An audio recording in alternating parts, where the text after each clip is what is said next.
Ito po ang unang pagkakataon na natalo ang Philippine Army sa isang set. Di man lang sila naka 10 points. Grabe ang buhos ng Cagayan Valley ng ating first set.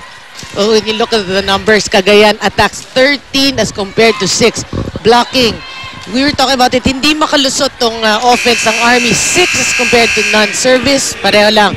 Tapos ang unforced errors Army pa committed more than Cagayan. Tingnan mo naman yung one error lang para sa Cagayan Valley. 6 blocks. Teritoryo nila Ging Balsed sa kanila Jovelyn Gonzaga. So kailangan magising dito ang Philippine Army. Yung setting talaga problema nila yes, ngayon. Yes, that's right. But you know, ganun na. Nandiyan na yung problema. The other players really have to step up.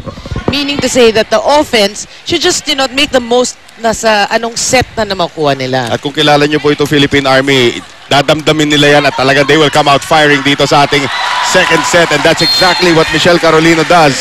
Another former league MVP. In fact, they, ano ba yan? Season, ano ba si Mayat? Season 3 yata. Yeah, parang 3. Nag-MVP ito si Mayat Carolino. Getting the first point. Of course, the inaugural MVP is also up front ngayon.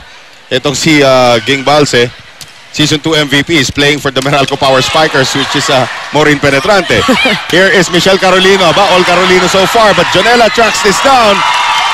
At si Tabaquero ay pamimigay. Bautista. Mayet. Para kay Ging Balse. Masyado mababa para kay Ging. Well, you know, you gotta give it also to Mayet. She's trying. Okay, she's trying. Mayet Carolina sat out a long period of time dahil sa isang shoulder tendon tear sa kanyang right shoulder.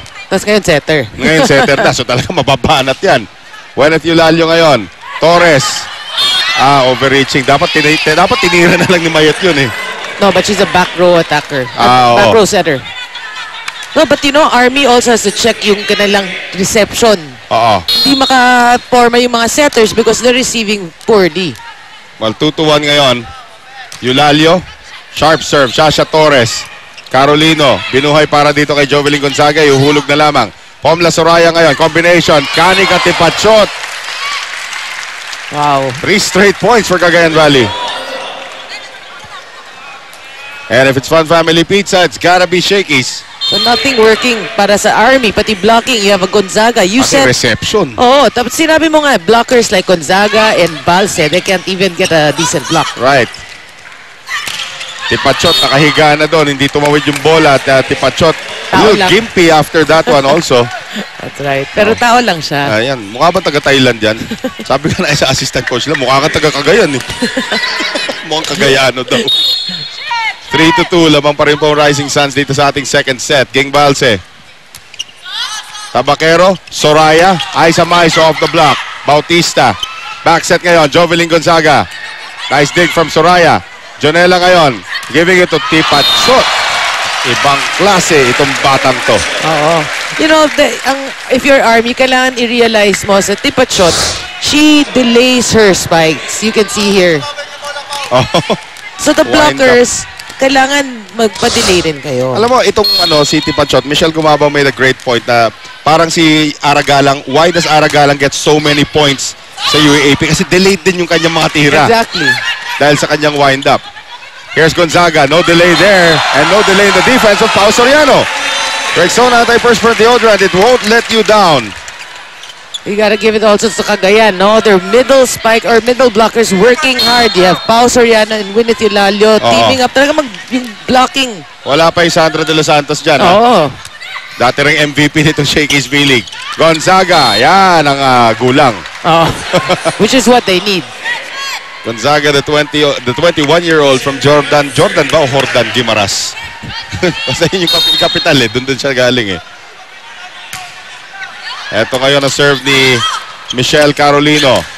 And again, off the block. Bawian lang, sabi ni Angge. Diba, you use my hands, I'll use yours. Give and take relationships.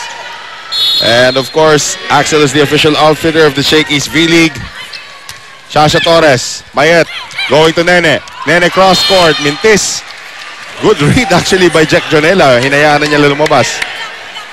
That's right. Well, Nene Bautista also not able to find a point right now. Inspired volleyball being played by the Rising Suns. Nice sharp serve galing dito kay Aiza Maiso. Nene Bautista, Maiso. Tipachot, Angge. Gonzaga. Mayet. Nene. Naitawid pa rin ni Nene. Soraya. Angge. And that will go wide. Okay, finally an error from Cagayan. They only had one nung first set. Sipin mo, one error. So ngayon, pantay na. Tignan natin. Kasi mukhang itong Philippine Army keeping in pace ngayon with the Rising Suns. Nice serve by Gonzaga. Soraya. Pao Soriano. Gonzaga. Nene. Nice block again by Pao. 8-4. Cagayan Valley lamang po kontra sa Philippine Army. Ito ang Shakey's Billy. Dira na.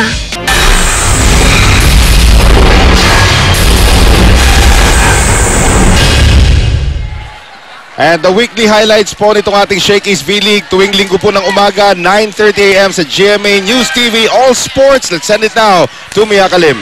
Thanks, Noel. When you are going up against a giant kagaya daw nitong Philippine Army, sabi ni Coach Nes Pamilar, ang pinaka-importante dito yung tiwala sa sarili at dapat daw hindi ka mabilis ma-demoralize. Sabi nga niya, to make everything work for them here in the second set, kailangan daw kasing bilis ang pace nila kagaya noong first set. Kasi pag nakuha pa daw ng Army ang momentum, mahirap na. Balik sa inyo, Noel. Well, right now, hindi po nangyayari yun. And 4 touches here against the Philippine Army. Yung depensa sa harapan nitong kupunan ng Cagayan Valley, stellar. Yep. But you know, para sa akin, di ba you're saying that Cagayan nagpa-practice sila every day. Obviously, it's paying off. Their fitness level, their timing, you know, their familiarity, lahat nandun eh. Dalia Cruz pumasok, pinalita si Nene Bautista. Here is Angueta Baquero. Nice dig by Jovelyn Gonzaga. Joan Bunag pamimigay. Soriano. Soraya running attack. Weneth Eulalio. Sasha Torres cannot get there. 10-4. Grabe ang ginagawa rito. Grabe ang pace na nilalaro nitong Cagayan Valley. Oo. And of course, Mikasa's the official ball of the Shakey's V-League. Pao Soriano on the serve. Running attack, Joan Bunag. Maizo, Soraya. Tabaquero, Sasha Torres. Mayet, kailangan makipaglaban sa net. Tabaquero. Carolino. Carolino. And there is Bunag. No, that is out. Ay, wow. So Talagang nothing. even the very consistent Joan Bunag hindi makapuntos. That's right. There's some league top scorers dito sa game na to for Cagayan. Eulalio with 7. Because that includes 2 blocks and 2 aces. Yeah. Tabaquero and Tipachot with 4 apiece. For Army, check this out. Gonzaga with 3. Bunag, Balsa, and Cruz with 1. Ala. At may hinulog na naman si Soraya. Tumadami na po fans nito si Pomla Soraya dito. And look at this. Ito talaga ang sugal. This is a medical risk now as Jack Alarca sees her first action in 2 games. Tanda po natin, Jack Alarca is playing with a knee injury. Bone on bone na daw halos yan, sabi ni Coach, Assistant Coach Kung Fu Reyes dito kay Jack Alarca. Oh my. Oo, perennial problem na ni Jack Alarca yung kanyang tuhod, but kailangan niyang pumasok dito. Still no sign of Rachel Andakis doon kung papasok. Eulalio, nice dig that time by Gonzaga. Dalia Cruz, pipihit. Nice dig. Here is Tabaquero, blocked there by Jack Alarca. Finally, for Army. But you know, Noel, that's my case. Bone on bone na yung yes, gusto. yes. So I can feel for her because that pain is always there. And you can see our slow motion replay brought to us by Rexona Antiperspirant Deodorant. It won't let you down. Balsa returns to the front. Si Alarca magsaserve ngayon. Kita mo talaga lahat ng pwedeng gawing padding ni Jack Alarca sa kanyang tuhod nandyan na. Sakit talaga yan, ha? Former UAAP MVP. Here's Soraya ngayon. Binalik sa open. And again, yung gulang ni Angueta Baquero. But really, you know, when you look at the players right now ng Cagayan, no, yung level ng play nila talaga is higher than the first game we saw. Which they won handily. That's uy, dalawa na error nila. Pareho kay Angge. 13-6. Serving ngayon, Dalia Cruz. Former Lyceum Lady Pirate. Pomla Soraya ngayon. Tipachot. Hello, nobody home. You know, tong Army, parang stunned sila eh, no? Parang, they weren't obviously prepared for this onslaught ng Cagayan. Well, probably also they weren't prepared for the loss of Tina Salak. That's Additional blocker din sana nila yun. Oo. Mayet going to Ate Michelle. And Michelle gets it on the line. Well, so far, the Carolino connection working for them. I think that's a second kill para kay Michelle. The two former Letran Lady Knights nagsama dito. Mayet Carolino.